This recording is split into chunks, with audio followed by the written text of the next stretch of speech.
Welcome to the Koori Knockout Podcast. We're back again for another week. Thank you to everyone who keeps tuning in. Make sure, if you are tuning in for the first time, make sure you follow, subscribe to everything that we're on, YouTube, Spotify, Apple Podcasts, whatever it is. Make sure you subscribe and you'll get your fix every time it drops because we've got the best knockout yarns coming in week after week.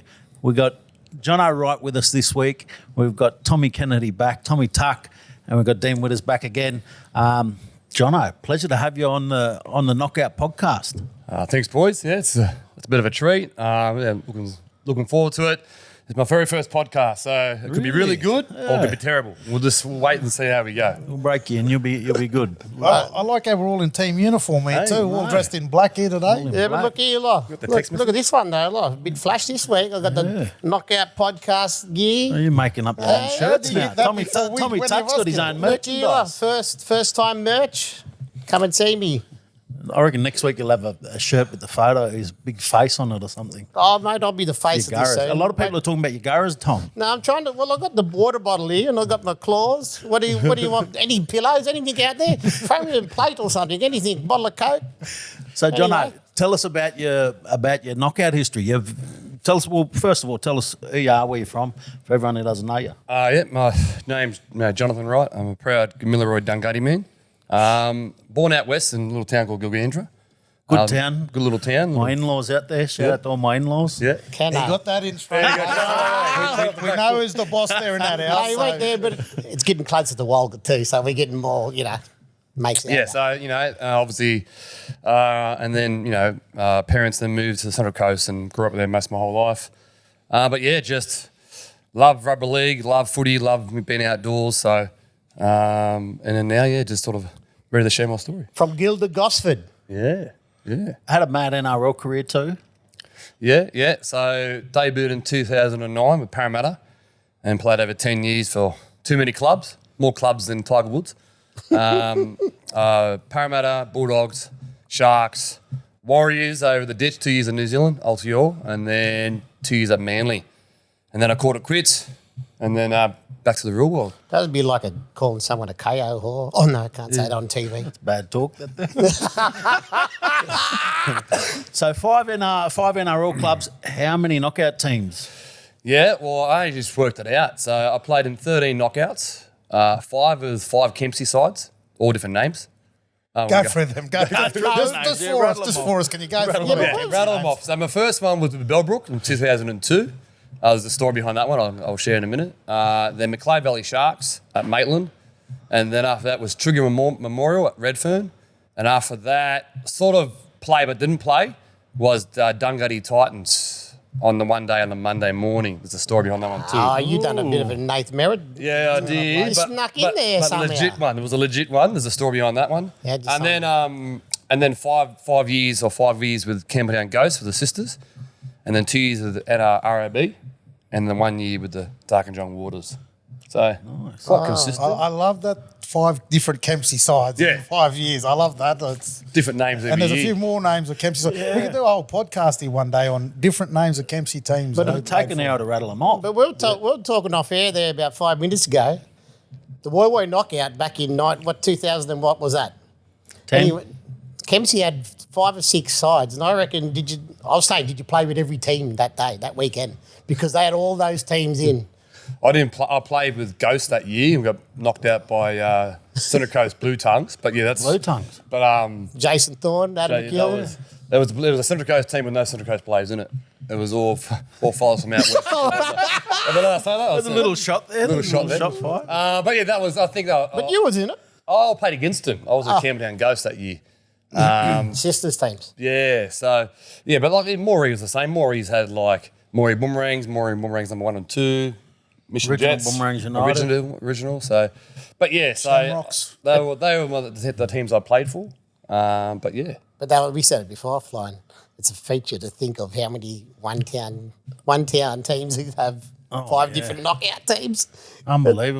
Kempsey's always the Always special for always had the most. and it was funny too because I was saying to the boys earlier, and obviously.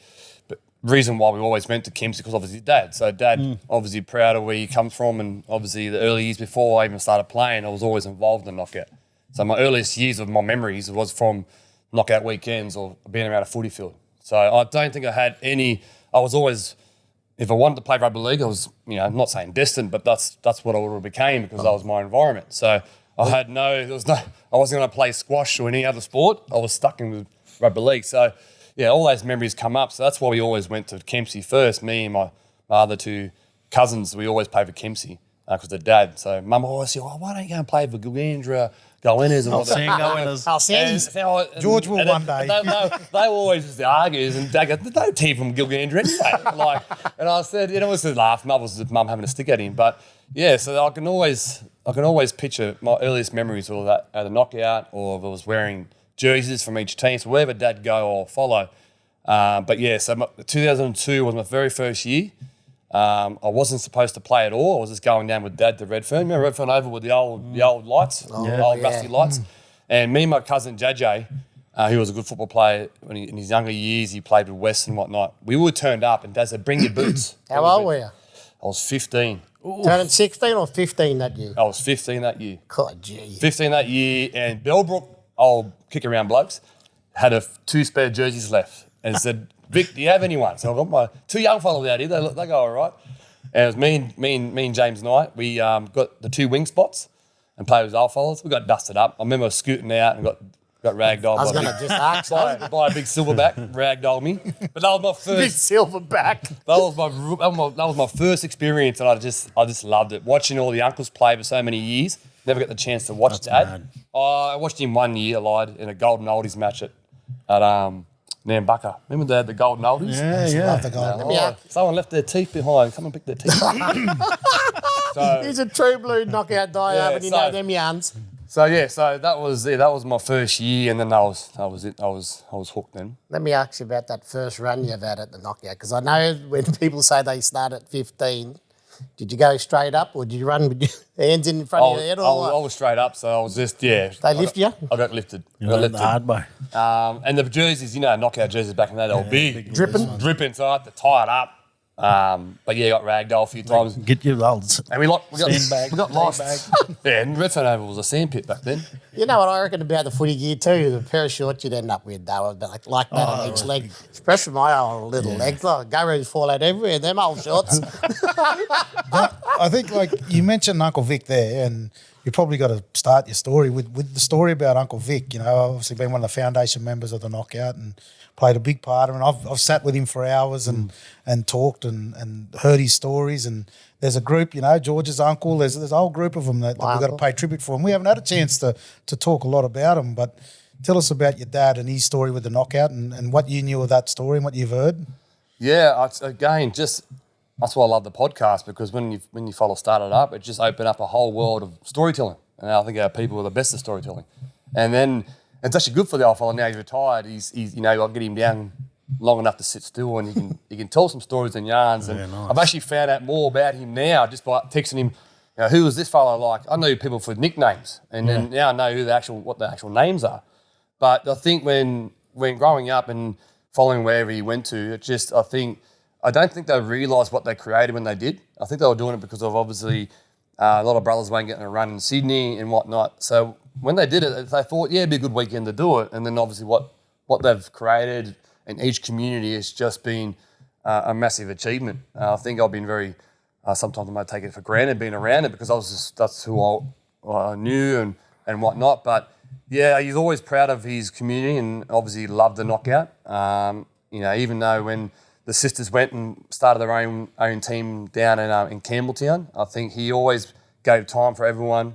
Outside of work, he just loved it. He loved watching it. Don't ever walk next to him at the knockout. If you walk with him, you'd be stopping every 5 metres. So if you want to walk with him, don't even do it, because he just knows so many people. So the people he's touched, over the years, I can't imagine it. It'd be a long list of people. But yeah, so he always been around. I think the teams he rattled off to me. I think Bellbrook, Zetland, Koori United. All those classical legendary teams. He's got a few favourite players that he's always liked to play.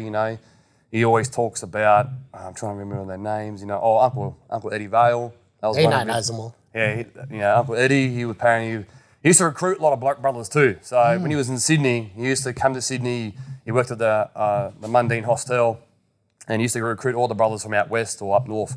They'll come down, they'll try and get in a system, and they do a pre-season, and they'll go back home, and then they'll come back again. I think Uncle Eddie Vale was one of those, paying natural football talent, and just one of those players that can, do magical things, I guess. I want to follow it up with you, Georgie, because you grew up with your Uncle Dan there, heavily involved. For you and your brothers growing up, what did it mean to have that connection with the knockout, with foundation members in your family? Is that where the passion grew for both you boys? Yeah, look, that's why I reckon it's really cool hearing it from Jono, because for us, particularly, like Walgett's a very small town, but to have Uncle Dan, Uncle Jeep, Uncle Bob Morgan, Uncle Bill Kennedy, all involved in that creation of the knockout. And as he said, like, I don't think they realise what it ended up becoming for everyone. It's something that the knockout means so much to so many people. I mean, for us, we live and breathe it. We bleed knockout, and this all came from something that these men created to create opportunities for blackfellas who weren't getting a start in Sydney clubs. And it's funny because I feel like we're sort of coming full circle, because I don't think our Aboriginal players are being recruited as much as the talent that's out there right now. And I think that what the knockout can do for it now, I mean, for us, Latrell Sigwalt last year, playing alongside and against NRL players, was able to get signed up. We've had other players that have been able to get signed up because of it, and it can still be that platform for our players to be seen. But I mean, the passion that we've grown with, and sitting around having the old stories, speaking about how they got it started, some of the games that happened over the years. We've taken it for granted, definitely. Yeah. Like those people that have started it, we had them in as the Walgett committee in our footy club. So not only did they open it up, they ran our club, and my dad was under them doing it all too, and I was happy enough to be brainwashed into the knockout scene as well. So. And we're proud to be able to be linked to it for 52 odd years. The fact that we can say that Walgett's been involved with this for 52 years, and we'll keep turning up. Win, lose or draw, we'll keep turning up, and it's still the best weekend of the year. George, down. you wouldn't have not attended a knockout since you're born. At your age or training? No, a couple. I Me and Matt missed 5. grand finals and that, missed a few. Yeah. Born into it. But one thing I will say, it's a legacy that I've always seen you take serious.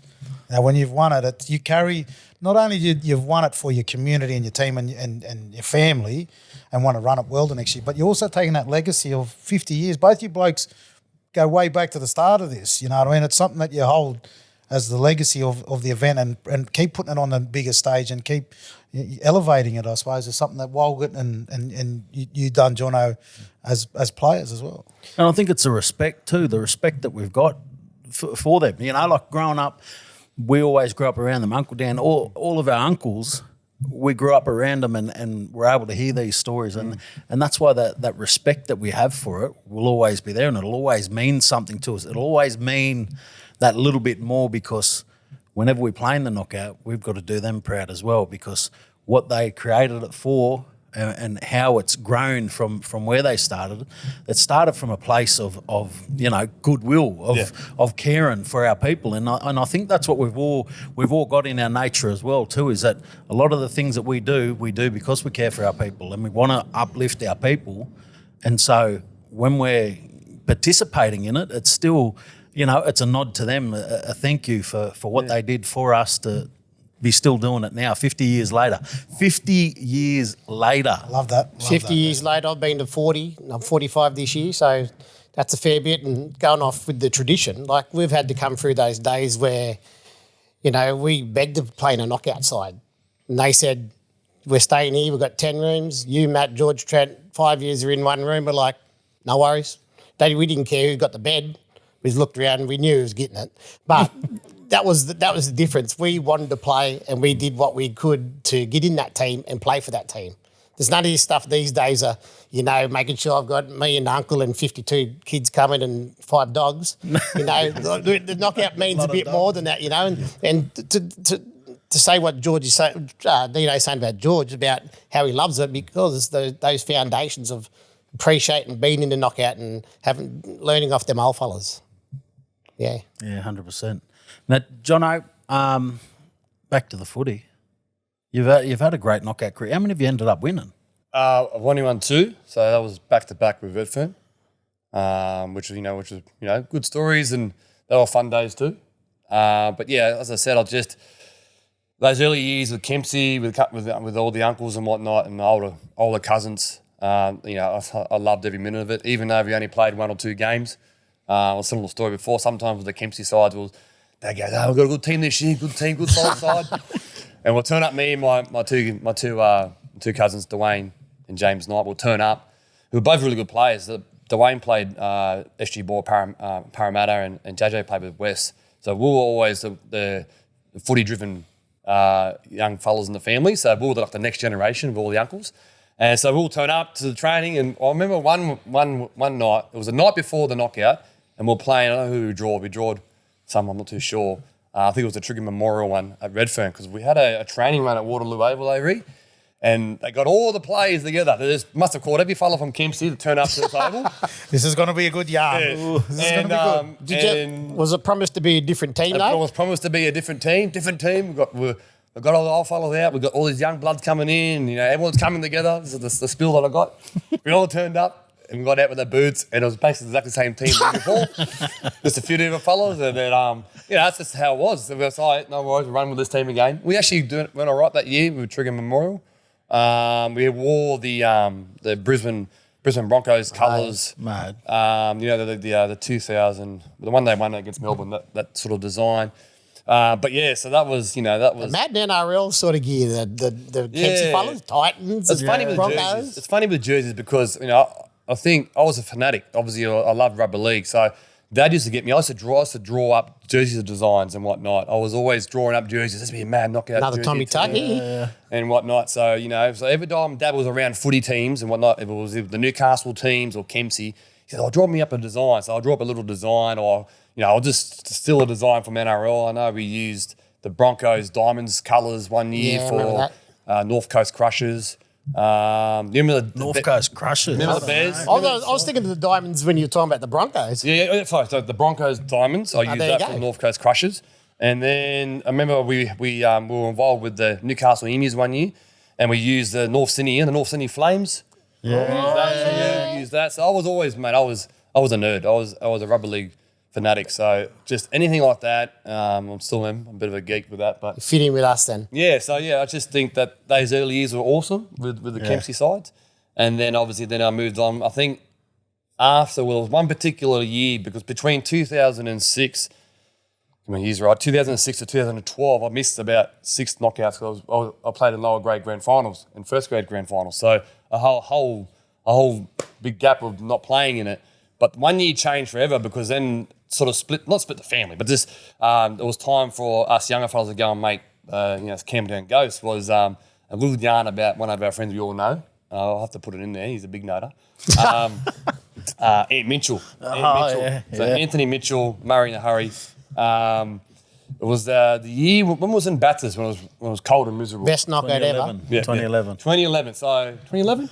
2011, yeah. It was 1 year there. Was it 2011? Yeah. 2009. What was the 2009 one? We won it. Armidale was 2009. Sorry, Armidale.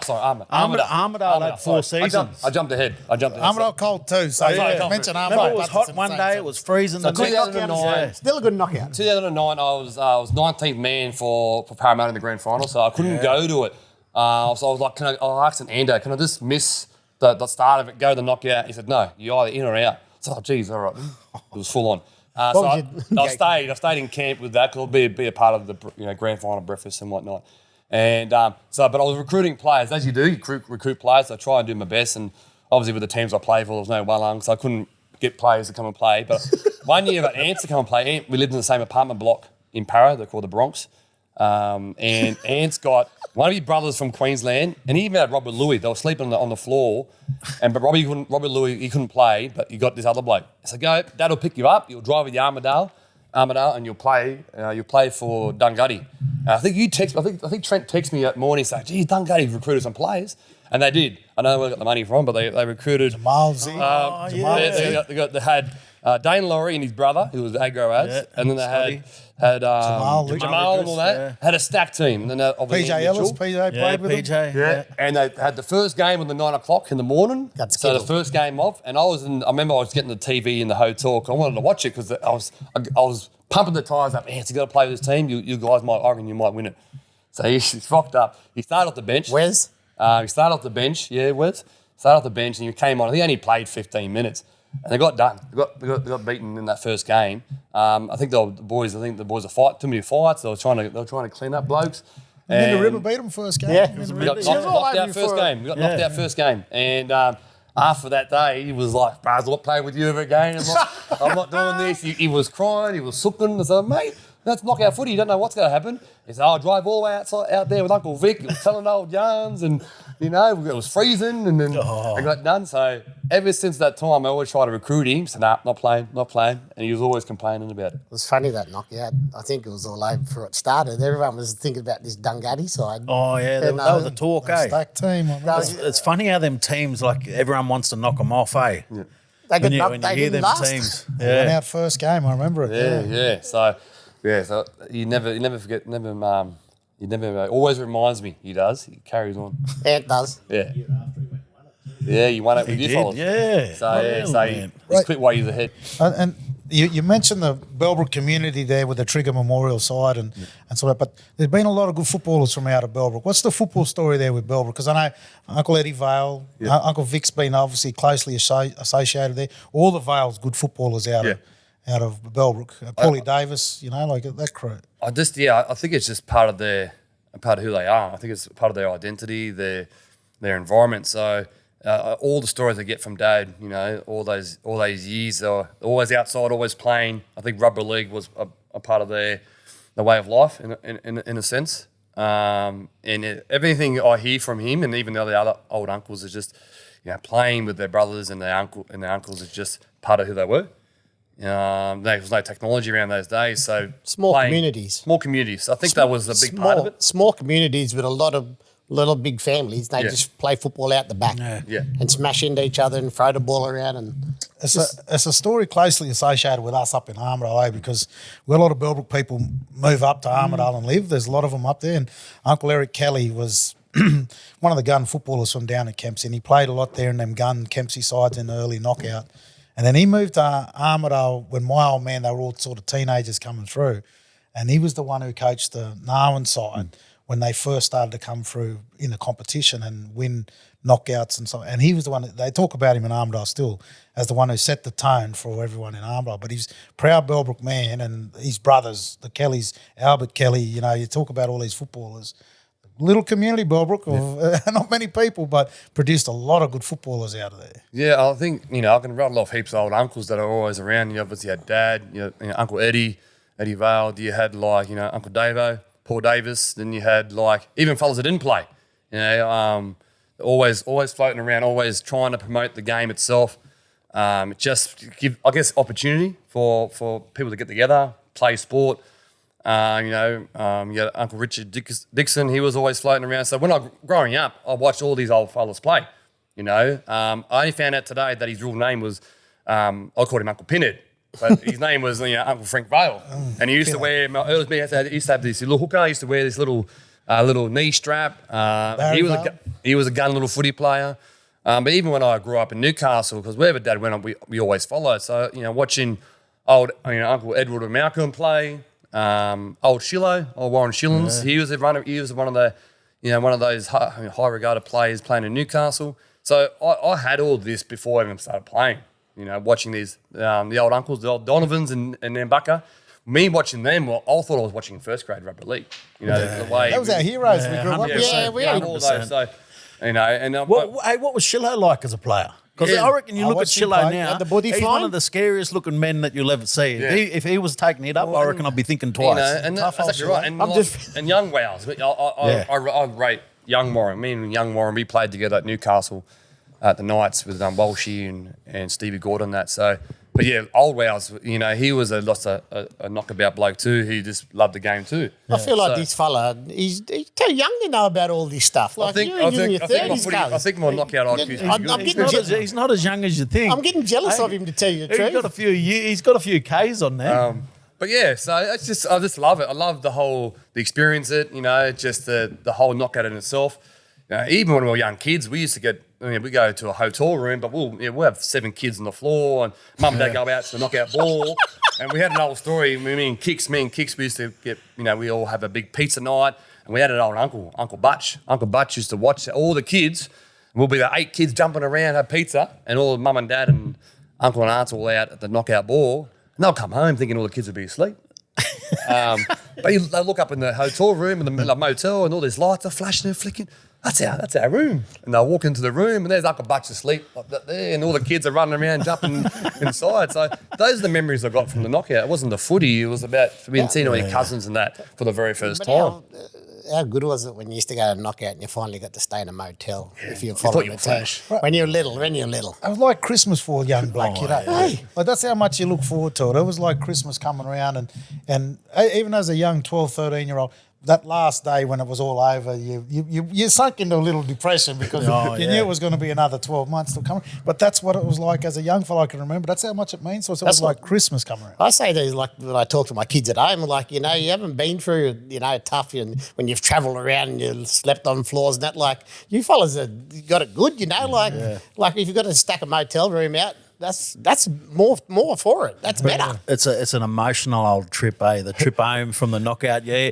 I've got all these good feelings from what happened over the weekend, and you're moping around as well. Whether you won or lost, you might be moping over a loss, but even just leaving everyone after that weekend, it's a funny old trip. Trying to ring everyone to use them for Ks. I feel like I just want to get home in my comfort zone because the loneliness between the game finish and the trip. If you got 8-hour trip, you got to make sure you find a mob about 2 hours up the road, so you can get that family feel back into it. Otherwise, it's too long of a trip. You're thinking about, this is depressing. I've got to do something. So I've got 2 stories from Dad I can share before we move on. But one of them was that, Bellbrook days. So he played for Zetland, and he told me this. He played for Zetland, and they drew Bellbrook in the first game. Basically he recruited all the brothers and the cousins down from Kempsey to play with him for Zetland, and they played a gun team. So they had a training session during the week, and they turned up to the game. He turned up walking the sheds, and there was no one in the sheds. And he said, "What's happened here?" And he's looking around, and he's seeing all the cousins and whatnot. And then he walked across the corridor into the other shed, and then they're all there. They all jumped ship from Zetland and played with Bellbrook against him. And he said, "What's going on here?" And he was carrying on the party. He obviously laughing at now. They might have been blue, and I'm not too sure. And then he went and recruit all the second grade Zetland blokes to come play for him so they can compete against him. And then they're beating him. So then they're beating all the cousins and whatnot. He talked about that story at the time. I said, that's just how it was, though. Too many good players in one side, probably. But yeah, too many players in one good team. But he used to love Mickey Mundine. He said he was a gun player. He was a lot to play with and against. He reckon he was just so quick. He's still good mates with all, obviously Tony. He's obviously kicked around with them for many years here in Sydney. But he has one more story, and I still to this day don't truly believe it, but I'm going to, I don't know how much extra GSTs on top of it. You got it. Just don't let the truth get in the way of good stories. So they used to kick around with all the, with Tony and all that when we played here in Zetland and Mickey and that. And there was one bloke in the team that used to be a bit of a pest, I guess. He just always torment fellas and used to do pranks on them. Trent. And there's always one. And then, so they came up with an idea. So how about we get this fella drunk? So they went to the pub and got him drunk real bad and got in a cab. And they got the cab to the airport, and they checked him on a flight, put him on a flight. Because back then he didn't have a passport. So got him on a flight, and he woke up. And guess where he woke up?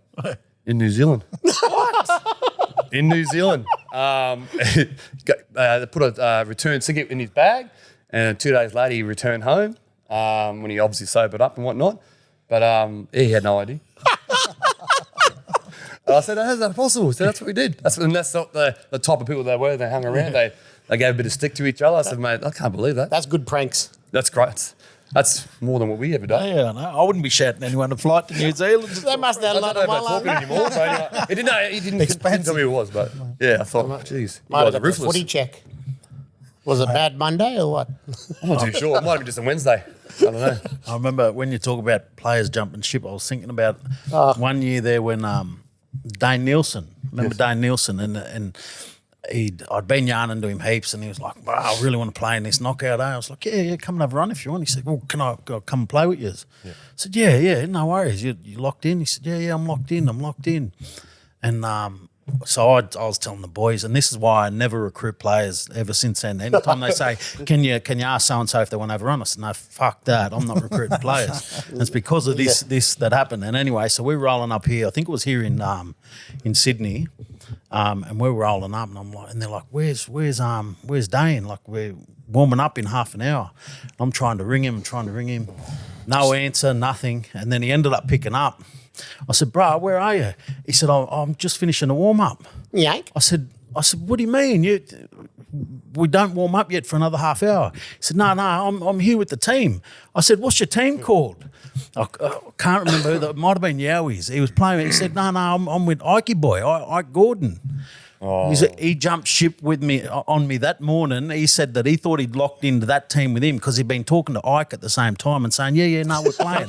He thought he was locking in the same side because he's from Mackay. I don't know the difference. Yeah. I've not recruited a player ever since, and I refuse to.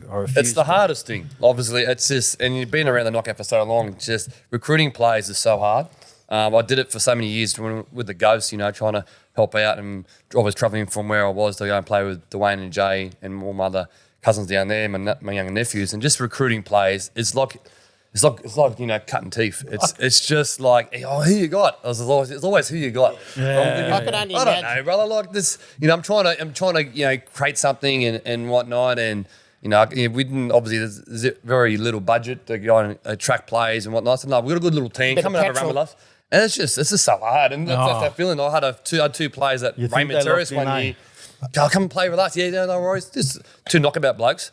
And on the morning, same thing. Just didn't turn up. We're going to mention names about some of these fellas that jump ship on teams. Oh, what about that year when we got Josh Murray? That year when he was walking around. He was walking around in the other South shirt. Metro again. We said, Southwest Metro. Well, that was what, you going to have a run or what? Come play with us. We were just about to start, and we had a spare jumper. Yeah, we had 25, but someone left the bloody team sheet in the toilet at my house.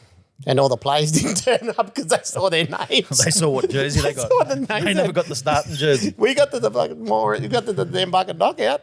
We're there ready to go. Next minute, about 13 players. We're ringing, come with Yoko, you went to school with these fellas, you can't go play for the Southwest Metro. He had his little gear on, so we'll follow you around there to say you can't play. He took his little gear off, he put the wax shirt on, BAC shirt, I think it was. He gave it up right there. He come on, he played hooker too, he played real good. And then next minute he was in the team for a while. But we played together our whole life too. That was one. Like we talked about this one in the first podcast, and Nambucca, that Armadale knockout. It was just, it's one of them things where we're still recruiting players. Yeah. We drove at 1 o'clock in the morning because thought he had the bloody work at the club. He had more money than Kerry Packer. Yeah. He's just getting a little bit of extra dough. I said, son, we got to go to knockout. I'll just wait till I finish at 1:30. We drove there, got there at 7 in the morning. And Jace goes in the motel room. He has a sleep. Me and Matt and whoever else, we're still staying up trying to organise a team, and I'm just running around silly. And that's the sort of thing you had to do, just to get on the field. But it's not easy, is it? It's funny how you never know who you got until you're just about to run on. What are the reasons why? Like, because I say the draw now contributes to a lot of it. It's too early. The draw's too early now, so there has been players that jump ship, and there's obviously different strengths or different teams. As soon as they see a stronger side, they offer them. There's blokes that jump ship like that. We all know. Depends on how strong the relationship is. So if you know someone who's fair income and doesn't have BS and whatnot, that usually goes towards that person. Sometimes it's financial too. Some blokes got a bit of wallung in the back pocket. But I just feel if you got a good relationship with certain people, you stick to those people. But the knockouts, I think that's what's really important. And if sometimes you had a bad experience the year before, it could be just something small. It could be like, there was no community engagement, or there was no bonding, or that was all for the wrong reasons. People just. It was only different though for the fellas who you recruited. They were the only ones that were confused. Like the fellas who ran the team, like you, Dino, Dennis, and 10 other blokes who loved the team. It was easy for us to get the knockout. Yeah. Don't care about money, nothing. No. We'd throw together whatever we could to get there. We knew we'd only have to live off. One fella had money, we were right. Yeah. But now, Jace had the money right. I don't know how we went out and got drunk all weekend. But the fellas that you recruited, next minute everyone's throwing a bit of money together to try to get a petrol, get them there, or making sure they got their own bed in their own room, not just their own bed. So they get too fussy for me, I reckon, these days. But it's all part and parcel. But yeah, the going off the old knockout.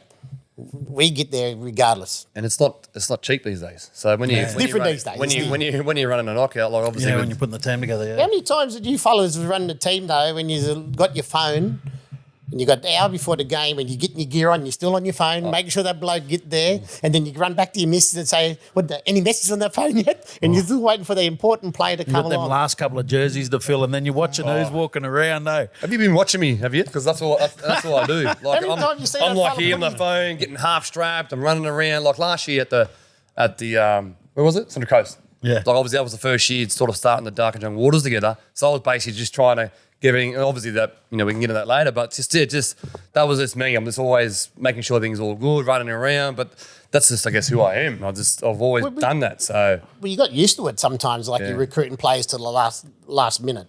And then you see old cuz just before the team sheet gets in, he's putting his gear on and you're getting excited. But then in the back of your mind, you're going to say he's not ready anyway. So what are we going to get out of this fella? But also, you got to swearing about him 5 minutes before. Yeah, and then if he has a game, I'm saying to my wife all around, he turn up late. We're not recruiting him next year, but he's a good one. And next minute I'm putting him back in. That goes back to the team sheet though, because if you get your names mixed up or your date of birth's wrong, then you're open for a protest. So it's really important to make sure your team sheet matches the names and whatnot. You got to be really diligent with that. So we've had problems in the past, with having someone sign but hasn't signed on before. Everyone's done a bit of that. But yeah, it's just. Well, tell us, how did you manage to sign on that year then? All right, so I'll tell you. So funny story. So 2000, I was playing for the Knights, so we made the grand final. We had a heap of brothers in that team with me, Luke Walsh, Warren Shillings, Koori Patterson, Stevie Gordon, and that team, Terence and Sue. We claim him. He's black, so we claim him. But we had a gun team. He was a brother. He was a brother. Good fella, Terence. He's a good fella. He came out the Walgett knockout, little one. He did He too. used to play in the Koori, the little small curry knockouts with his old man. Because you're allowed to have a few nights. Didn't his father play till he was 60 or Yeah, something? he bought out a fella, big fella. But yeah, so Jerry. Yeah, no. we had a Jerry not even. Jerry don't own him. Jerry there, look. Obviously Dad was still, so Dungutty Titans were in it, and Where's Redfern? Redfern, Hanson Park, Redfern. Remember Dad said, after captain's run, because we drove from Newcastle, we stayed the night before the grand final. We'll come out and watch the boys play, whatnot, and still not talking about how you signed it. So I got there before they played the first game, and they got the team sheet. He goes, "You want to sign on?" I said, "Oh, yeah. But I'm playing the grand final on Sunday, so are you a chance to make it on the Monday?" "Oh, it might be a chance. I had Dane, what's his name? Simon. Remember Simon Allen? Oh, yeah. Simon Allen. Yeah. So he was in that team too. So that was an extra brother. Yeah. So we had a pretty good team. He's had a lot of black fellas. We had a lot of black fellas. No wonder he's made the grand final. That's it. And so he was a good player too. So I took Simon with me for a drive.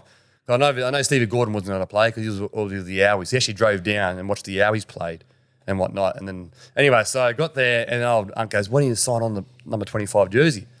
I said, "Can I do that?" I said, "Yeah, sign on there, put your name down. If we make it through, make it through."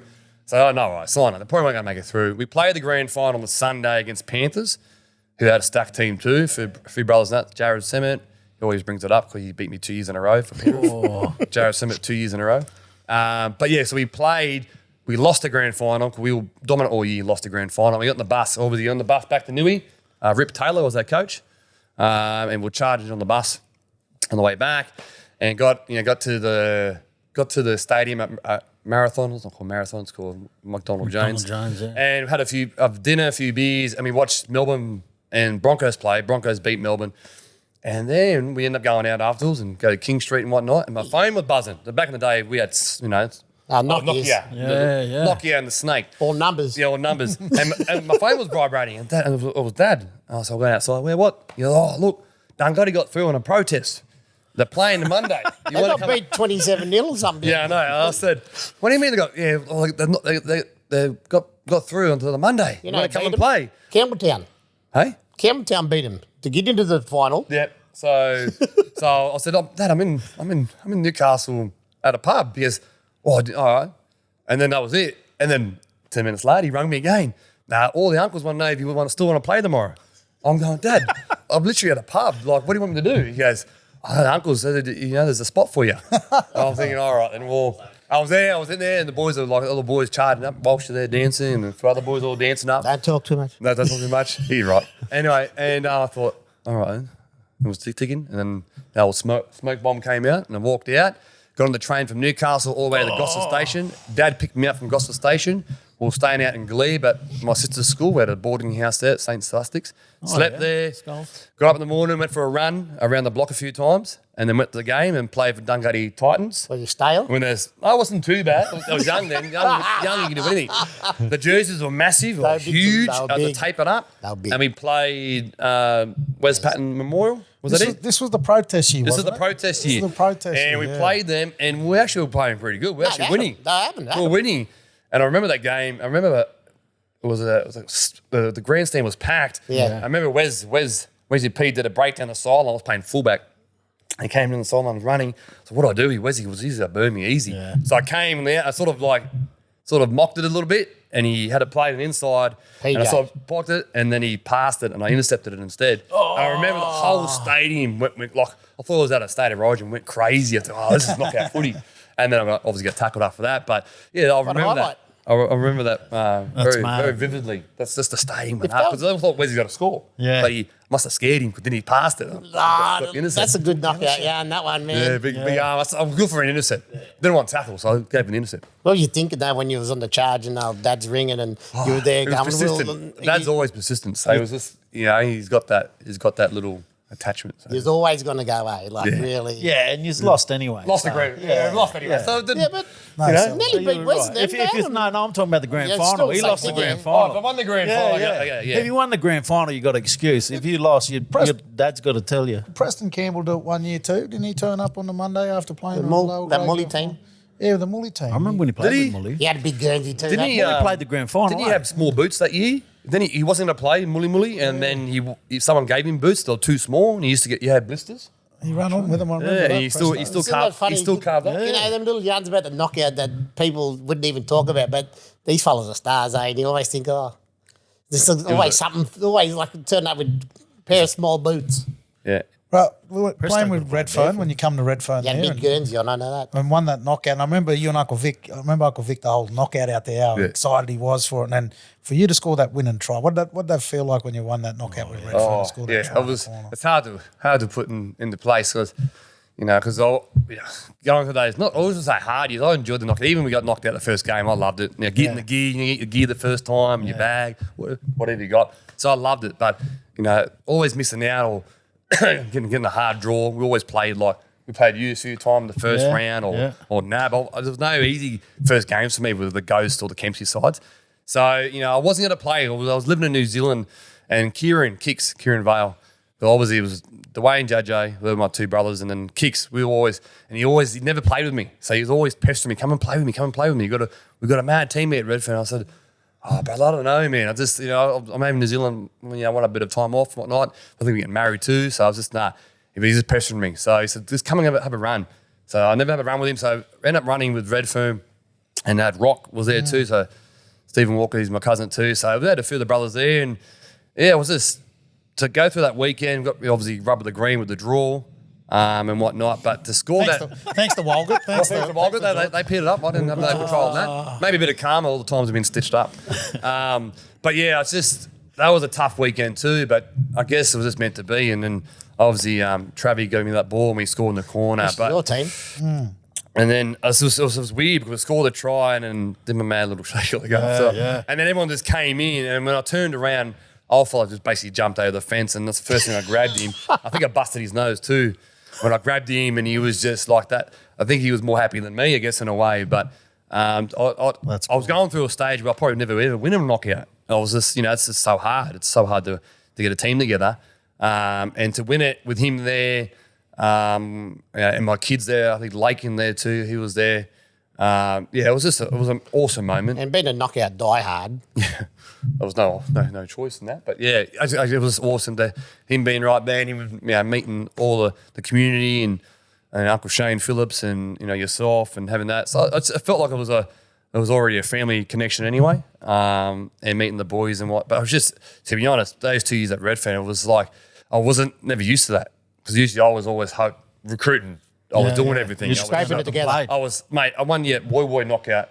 I had to go out and find a strapper because I was from the coast. I got to get a strapper to strap up the team and whatnot. And even lucky I had my strapping license. I was strapping everyone else before I was playing. But to turn up to that's a commitment you got to make to a knockout. When you run a team, you're the coach, you're the recruitment, you're the manager. Keep going. So the good thing about with Redfern, I turned up just not worrying about a care in the world. Just I can just play footy. I can meet some new people. I can have fun. Play with my brother Kicks, and it was seamless. It wasn't easy. I'm not gonna say it was easy, but it was just I can just worry about footy, and that's why I think playing in a system. Obviously, you did a lot of hard work with those boys throughout the year, but it goes a long way winning a knockout. Those boys play together week in week out, and then the next year at Leichhardt, we had a few tough games that year too. But I wasn't really worried at all in a way. You know what I mean? So when you have that environment, if you get beaten, you get beaten. It was a privilege for you. It was. Yeah, I loved it. It was awesome. You touched on Rocky there too, Rocky Walker. He's one of the best footballers I've seen from Campsie Big Rock. For front rower and just his engine for a big fella. For a big fella. Skillful too. Yeah. And he's got good bumpers on him. He's still got those chicken legs, but he's still got a lot of skill about him. And I grew up with all of those, all my older cousins. Like Willie Lockwood. He's a good player. My first knockout with him, like anyone dust me up, he'll come in straight away and clean them up for me. Yeah, mate. You know, That's how it's meant to be. That's how it's meant to be. Smart player, Fudgy. Willie. You're good footballer. My older brother Tom too. Like all those. That's how knockout was. So, and now obviously who I am, you got to make sure you pass that on in a way when you bring young fellas through. But those two Redfern years are awesome. We had we had Foxy there too, but all the boys were just playing local grade footy here. There was no massive superstars. It was just a team willing to work for each other, who were fit and could play several positions. Had the Robertson boys and the little Brendan Williams too, Yeah. But it was funny because the second year you didn't play with us, Dino. So you obviously went back to Narwin and whatnot. And I think the boys are still trying to, Johnny, go and talk to Dino. He might change his mind. I said, if he's going, he's going. So anyway, obviously my fellas must have got knocked out. And then we were still kicking on. We had Lapa. That was a tough game. We only won by 1 try. That was really tough. Had like Garvey and a few other good boys in Lapa. And then we played He's always tough to play against. Lapa. We beat Cubbo. We beat Blacktown. So we had some solid teams. And we had NAB in the grand final. So 2 years in a row at NAB. So we were there thinking it was a heat wave too. It was a mad heat wave. My son actually left with Selena. They left because he had a heat stroke. So she left before the grand final with Lake and we went to the hospital. So I was like, this is not a good way to end the weekend. But anyway, so we're there and we were sort of like relaxed a little bit. Dino walked in the sheds. He must have felt that we're too relaxed. I don't know if his story was true, but he walked in. He goes, "You boys are not ready for a grand final." He started blowing us up, grilling us. They're next door. All those big boys, they're carrying on. They got to flog us. You boys think you're big shots. And he started grilling us. I said, hang on a minute. We get ready for a grand final. Which was good too in a way. I don't know if he went next door anyway, but if he didn't, he sold it really well. No, he said the same thing to them on the other side. Oh, did he? He psyched them up too. Anyway. Rugby league was the winner. But yeah, it was awesome. That's when the first 15 minutes was hard footy. I think they took off a few heads, the boys, and I think Foxy lost his head. But I think we just knew we weathered the storm. We had the legs and the fitness. And to be honest, that Redfern year, that year, you know when you play grade footy and you go through, you hit a spot, you hit a third man or fourth man, you get your lead runners and you get your sort of shape. But that happens obviously in this World Cup rugby in NRL. You don't see that in knockout footy. It's all off the cuff. Yeah. But that was the first time I played in where Terrell and they got to points and we actually did backline movements where they were hitting holes. Yeah. And I was like, this is awesome. That was pretty cool to see too and being involved in that. And that's one of the benefits of having a team who plays together all year. You got them good combinations and you can play to that. And then you get someone like yourself who can slot in and follow the. I don't have to worry about anything. I just catch the ball in the full. Yeah. Our back five were pretty awesome. Like we had some great runners. And we just get we get the sets rolling so easily, and then our forwards, and then we had really good halves and whatnot too. So I remember he's played against Kempsey that last game on that Sunday. And Latrell was playing for the not Kempsey, Tyree. Tyree, yeah. Latrell, manhandling everyone. He pulled up that tackle off the scrum. yeah. That's when he started to fight Kieran. Remember Kieran when he had a little tussle? He bloody dumped him on his neck. Yeah, nearly tackle next Regan. I remember Owen Craigie said, he goes, the kids manhandled because remember Latrell was a kid. Yeah, he was. And he He was goes, a the pup. kids manhandling the men. Yeah. And 19-year-old. causing everyone to get there. And it was about Latrell, just how big and strong he was. That team was good too. But I remember that like, because I played for Narm, but then still sort of coached the Redfern boys. And I remember sitting there on that last day and just watching how smooth everything ran. It was Effortless. it was like it was effortless on that last day. It was never in doubt sort of Was thing. it hard for you to not play? Yeah, it was because I obviously it was hard for me not to play for Narm the year before because I always wanted to play for one club my whole knockout career. I wanted to finish that way, but I just couldn't because we'd won the comp at Redfern. I'd been there for a long time, and to make them calls. And then I always thought I've got to go back to Narm and I've got to go straight back because. Let me ask you, what did West say to you when you went to that Redfern side? You never played with him in the other Redfern teams. Well, I wasn't part of that. that and it wasn't. That would never be my reasons to play. It's a different era, I know. And it was a stacked side, that Memorial side, where this was a bunch of boys from the community who I'd done everything. They Yes, bled it built for me, something you know? really good in the community. They too. bled for me. They trained their asses off for me. And you talk about Kirill and Kieran and them boys, Shaney Noel and Joshy Noel and them boys. They bled for me, so I had to play with them. And the next year, it was even worse. The next year to go back to Narwin when I knew that I probably should have played. Was your man involved with the NAB side as well? Yeah, we coached. So you was in three ways there. Three ways then. Let's uncover a bit here. What's going When I on? went to Dubbo, I was coaching against my old man, coaching the other team in the final of the knockout. He was coaching against And you was commentary. Yeah. Oh, no. Fingers everywhere, but A lot of pies here. He's the Steve Harvey of the Koori knockout. He's got hands in every. What else can I put him down for? two yarns we had, because the year before, Walgett gave NAB what was it there at Dubbo, that room where they were all in the air At conditioned. the top there, the air conditioned in room. the air conditioned room. And I went but before the final in Dubbo, I went and saw my old man because I knew we were going to coach against each other in the final, just to say good luck. And I walked in this air conditioned room. I could just see, look how fresh they all look. Hey, John, we're sitting over. You're on the other side. We're on the underneath hill, the marquee with that sun. It was killing us. So we were just drained for that final out at Dubbo, and just a miracle that we held on and to win it at Dubbo. Dubbo's the best place to have knockout, but the worst place. Well, bro, It's so hot. I remember coming home from Dubbo and Jimmy, my nephew, he probably played nearly every minute out there at Dubbo. It was unbelievable playing lock. He vomited everywhere. I was dizzy. We're all sick. All the players were sick.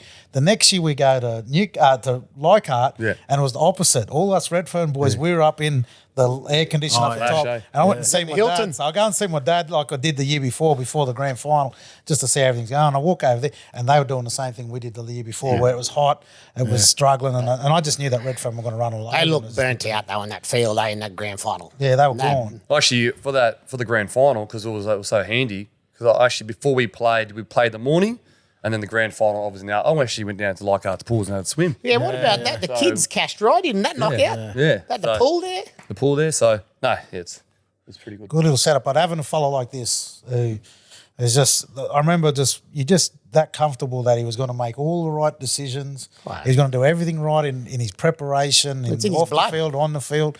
And I was that proud. Like, it was real special for me to see you and Uncle Vic. Yeah. How you shared that moment after you won that knockout, because for me to see his history with the knockout, then you to win your first one with Kieran, alongside Kieran. Well, I feel Love to proud. hear his reaction too on how he felt about it. 48 years or whatever it would have been at that time. To see his son To win see it. his son go out and win a knockout, something that he created 48 years ago. Well, I feel proud of him now, just having that interview, because Mad on him. because he's a knockout nerd. That's what we all are. So tell us about Dark and Jung Waters. This is the future. The future. Yeah. So what you started 2 years ago now? Now last year was our first year. First year. So when I retired from footy in 2018, last year at Manly, we set up a little tent, a little gunya at the Central Coast, back where Mum and Dad is, and that's when I started my program up there, doing my mentoring, and I was in the coast and I played one more year with the Ghosts down at Nara. Yep. And we went down, I drove down there and then I saw all these teams, all good teams and whatnot. And there was heaps of teams with all these players from the Central Coast, like all playing for different mobs. There was heaps playing for Koori, boys playing for Sydney teams and so forth. So everyone asked me, why isn't there a Central Coast team? So there have been in the past, you've had, the Dark and Junk, you had Central Coast Pelicans for a few years. You had, Uncle Blue Ian Nathan had the United. Blue Tongues and United. So I loved, we could easily put a team together. Heaps of boys on the coast playing local first grade, like good players. And I had the idea. So we lost it. I lost it at Nara against NAB on that terrible field, on that mud pit.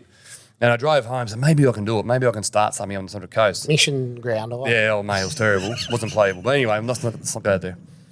So I thought, let's try. Maybe I can start it. And because I've got a lot of good community connections from mum and dad, like we brought on the coast, but both, being involved in, the land councils, very good reputation with all the people and whatnot. And my program's been in the coast for many years now, so I've got really good rapport with everyone.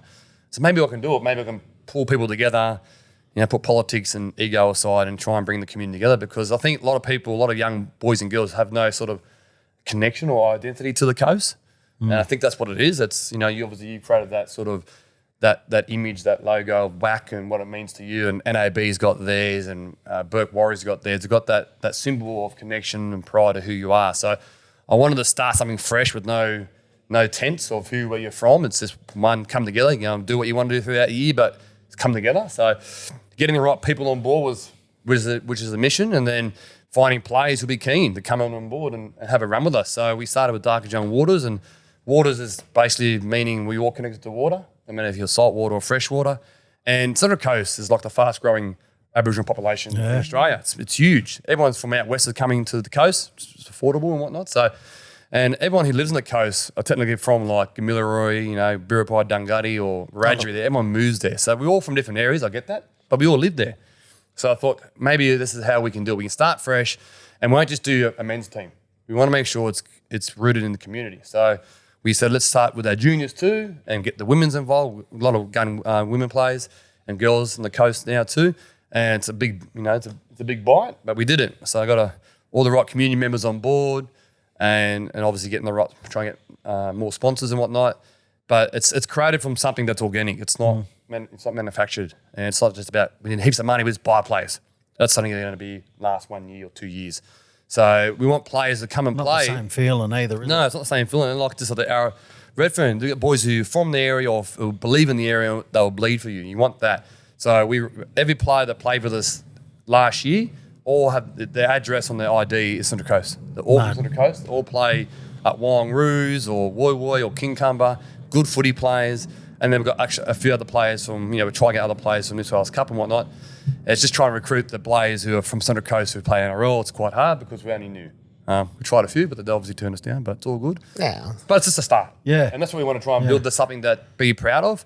And we had our committee is amazing. We set up a tent and we had like a little box and little square, like the ladies did like a whole little admin shop in the first, this is our first knockout. We had an admin shop, we were selling gear, we had 300 hats, got sold out the first day from people just from the community. That's and loved the colours.